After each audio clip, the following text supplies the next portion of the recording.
જુઓ, ચૂંટણીનું પરિણામ એ ખાલી જીત હારના આંકડા નથી હોતા. એનાથી ઘણું વધારે છે. એ તો એક જનાદેશ છે, એક આખી વાર્તા છે, એ જમીનની, ત્યાં વસતા લોકોની, એમની આશાઓની, એમના સંઘર્ષોની. તો આજે આપણે સિદ્ધપુરના આ જ જનાદેશનું ઊંડાણપૂર્વક વિશ્લેષણ કરીશું. સમજવાની કોશિશ કરીશું કે મતદારો ખરેખર કહેવા શું માગે છે. અને સ્પષ્ટતા કરી દઉં, આ કોઈ એક પક્ષની સમીક્ષા નથી. આ તો શાસન માટે ડેટાનો ઉપયોગ કેવી રીતે થાય એની સમજ છે.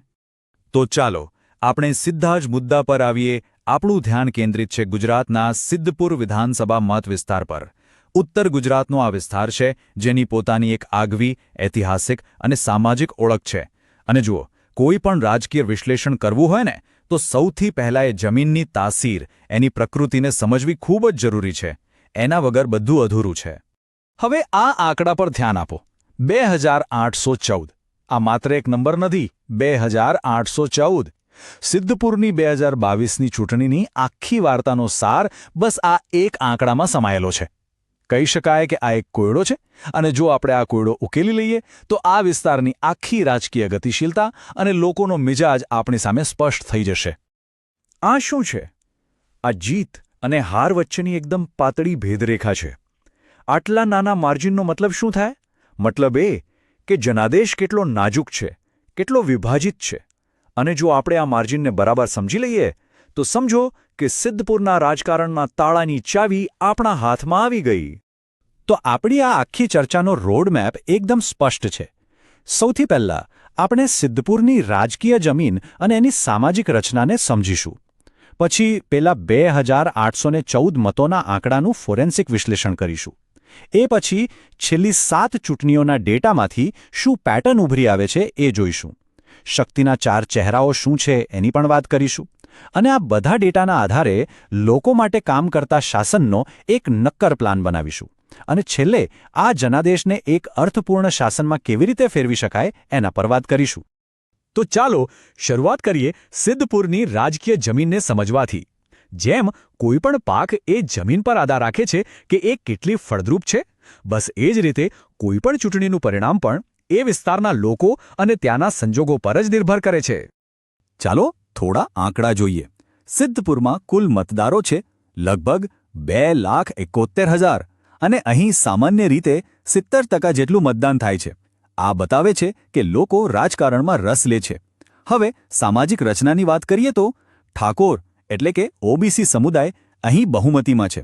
સાથે જ મુસ્લિમ સમુદાયની પણ સારી એવી વસ્તી છે અને રાજપૂત તથા પટેલ સમુદાયો પણ અહીં રહે છે. આ જે સામાજિક સમીકરણો છે ને, એ જ કોઈપણ પક્ષ માટે જીતનું ગઠબંધન બનાવવામાં સૌથી મહત્વનો ભાગ ભજવે છે. પણ આ બધી તો આંકડાની વાત થઈ. લોકોની ખરી સમસ્યાઓ શું છે? એમના રોજિંદા સંઘર્ષો શું છે? ગામડાઓમાં જાઓ તો ખબર પડે કે પીવાના પાણીની કેટલી તકલીફ છે. યુવાનોને પૂછો, નોકરીઓ નથી, કારણ કે સ્થાનિક સ્તરે કોઈ મોટા ઉદ્યોગો જ નથી. અને પેપર લીક, વારંવાર સરકારી પરીક્ષાઓના પેપર ફૂટી જાય છે, જેનાથી યુવાનોનો સિસ્ટમ પરથી ભરોસો જ ઉઠી ગયો છે. અને ખેડૂતોની તો વાત જ શું કરવી. ક્યારેક ડુંગળી રડાવે, ક્યારેક મગફળી. ભાવની કોઈ ગેરંટી નહીં અને ઉપરથી મોંઘા દાટ જંતુનાશકો. આ ખાલી ફરિયાદો નથી, આ લોકોની જિંદગીની કડવી વાસ્તવિકતા છે. અને બસ આ જ જગ્યાએ આપણા બંધારણનું એક મૂળભૂત મૂલ્ય સામે આવે છે. એક સ્વસ્થ લોકશાહીનો પાયો શું છે? એ છે દરેક નાગરિકનું ગૌરવ, એનું સન્માન. અને આ ગૌરવ ત્યારે જ જળવાય જ્યારે જાહેર જીવનમાં જે પણ વાતચીત થાય એ માહિતી પર આધારિત હોય અને જવાબદારીપૂર્વક કરવામાં આવે. લોકોની સમસ્યાઓ સાંભળવી, એને સમજવી અને સન્માન સાથે એનો ઉકેલ લાવો. બસ આ જ તો સાચું નેતૃત્વ છે. સારું, તો હવે સીધા 2022ના જનાદેશ પર આવીએ.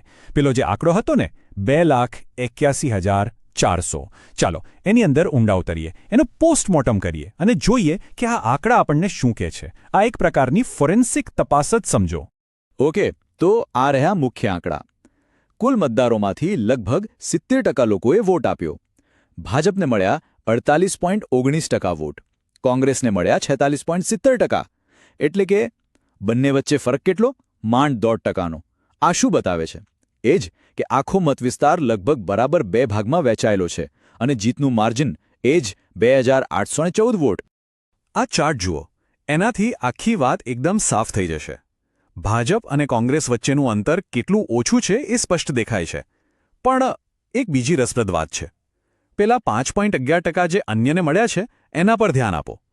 જ્યારે લડાઈ આટલી કાંટાની હોય ને ત્યારે આ નાના પક્ષો અને અપક્ષ ઉમેદવારો કિંગમેકર ભલે ન બને પણ માર્જિન મેકર જરૂર બની જાય છે. એમને મળેલા મત સીધા જીત હારનું આખો ગણિત બદલી નાખે છે. કોઈ પણ ચૂંટણીને અલગથી જોવાની ભૂલ ક્યારે ન કરવી જોઈએ. એ તો એક લાંબા ઇતિહાસની કડી હોય છે.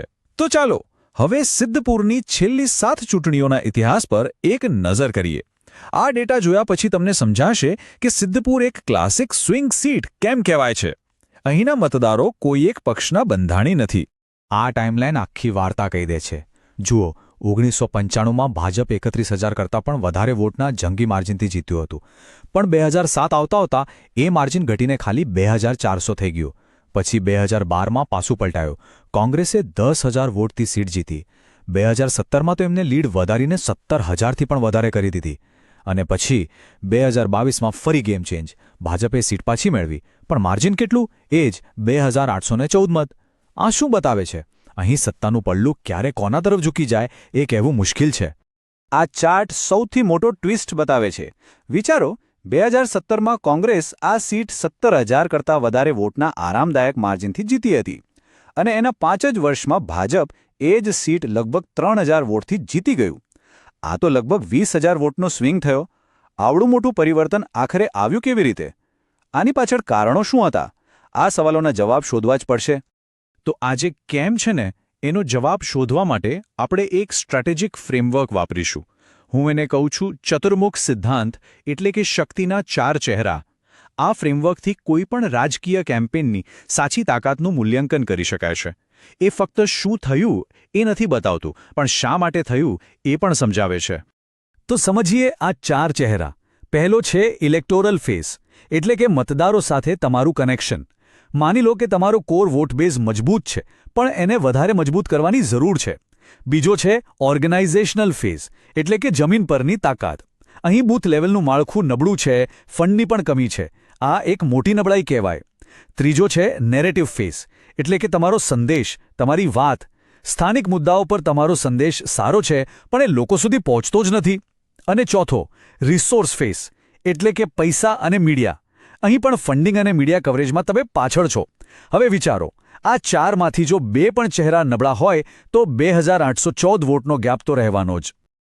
તો અત્યાર સુધી આપણે પ્રોબ્લેમ શું છે એ સમજ્યા. હવે વાત કરીએ એના સોલ્યુશનની. આ વિશ્લેષણ ખાલી ભૂતકાળને વાગોળવા માટે નથી. એનો અસલી હેતુ તો ભવિષ્ય માટે એક નક્કર રસ્તો તૈયાર કરવાનો છે. ડેટામાંથી જીત સુધી અને પછી શાસન સુધી પહોંચવાનો રસ્તો. ધ્યેય બહુ સીધો અને સાદો છે. મુખ્યત્વે 2 જ કામ કરવાના છે. પહેલું, લોકોની જે મૂળભૂત સમસ્યાઓ છે, પાણી, નોકરી, શિક્ષણ, ખેતી, એને પ્રાથમિકતા આપો. અને બીજું, જે ઓર્ગેનાઇઝેશન નબળું પડી ગયું છે એને પાયાથી ફરી મજબૂત બનાવો. બસ. આને અમલમાં કેવી રીતે મૂકવું?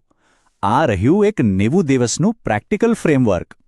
ચૂંટણીના 90 દિવસ પહેલાં સર્વે અને વોલન્ટિયર્સની ભરતીથી શરૂઆત કરો. 60 દિવસ પહેલાં લોકો વચ્ચે જાઓ, મીટિંગો કરો. 45 દિવસ પહેલાં તમારો એજન્ડા જાહેર કરો અને ડિજિટલ કેમ્પેન તેજ કરો. 30 દિવસ પહેલાં વોટર લિસ્ટ ચેક કરો અને સ્થાનિક નેતાઓને એક્ટિવ કરો. છેલ્લા 15 દિવસમાં વોટિંગના દિવસની પૂરી તૈયારી કરો. અને છેલ્લે પોલિંગના દિવસે આખી મશીનરીને કામે લગાડી દો. આ કોઈ રોકેટ સાયન્સ નથી. આ એકદમ શિસ્તબદ્ધ રીતે કરવાનું કામ છે. અને હા, આજના આધુનિક સમયમાં ટેકનોલોજીનો ઉપયોગ કરતી વખતે એક વાત ખાસ ધ્યાનમાં રાખવી જરૂરી છે. ભારતનો જે નવો DPDP કાયદો છે, એટલે કે ડિજિટલ પર્સનલ ડેટા પ્રોટેક્શન, એ મુજબ નાગરિકો સાથે જોડાતી વખતે એમની પ્રાઇવેસીનો પૂરેપૂરો આદર કરવો પડશે. તમે એમનો સંપર્ક કરો તો એ કાયદેસર અને એમની સંમતિથી જ થવું જોઈએ. યાદ રાખો, આપણો હેતુ ખાલી ડેટાબેઝ બનાવવાનો નથી, આપણો હેતુ લોકોનો વિશ્વાસ જીતવાનો છે. ચાલો, હવે આપણે આ ચર્ચાના છેલ્લા તબક્કામાં પ્રવેશીએ. હવે આપણે ચૂંટણીની સ્ટ્રેટેજીથી ઉપર ઉઠીને રાજકારણનો જે મૂળ હેતુ છે એના પર વાત કરીશું. સવાલ એ છે કે આ જનાદેશને એક અર્થપૂર્ણ શાસનમાં કેવી રીતે બદલી શકાય? જુઓ, જીત 2 પ્રકારની હોય છે. એક હોય છે ચૂંટણીની જીત. એ ખાલી એક દિવસની હોય છે. મતગણતરીના દિવસે આંકડા તમારી તરફેણમાં આવી જાય, બસ. પણ બીજી અને જે સાચી જીત છે એ છે શાસનની જીત, અને એ 5 વર્ષની હોય છે. એ કેવી રીતે મળે? લોકોની સમસ્યાઓ ઉકેલીને, એમના જીવનમાં કંઈક સારું પરિવર્તન લાવીને અને સૌથી અગત્યનું એમનો વિશ્વાસ જીતીને. અને આ જ આપણા આખા વિશ્લેષણનો નિચોડ છે. સાચી જીત ચૂંટણી જીતવામાં નથી. સાચી જીત તો શાસન કરવા માટે લોકોનો વિશ્વાસ મેળવવામાં છે. ચૂંટણી તો ખાલી એક સાધન છે. અસલી મંજિલ તો લોકોનું ભલું કરવું અને શાસનમાં એમનો ભરોસો કાયમ રાખવો એ છે. તો છેલ્લે એક સવાલ જે દરેક નેતાએ પોતાની જાતને પૂછવો જોઈએ કે આ વિશ્વાસ આખરે બને છે કેવી રીતે? જો તમે જનકેન્દ્રિત નેતા બનવા અને તમારા મત વિસ્તારનો ઉત્કર્ષ કરવા માંગતા હો તો blueprintstrategies.ai પર mgr@blueprintstrategies.ai પર સંપર્ક કરો અથવા 08042041602 પર કોલ કરો. રાજકારણથી પરેનો હેતુ.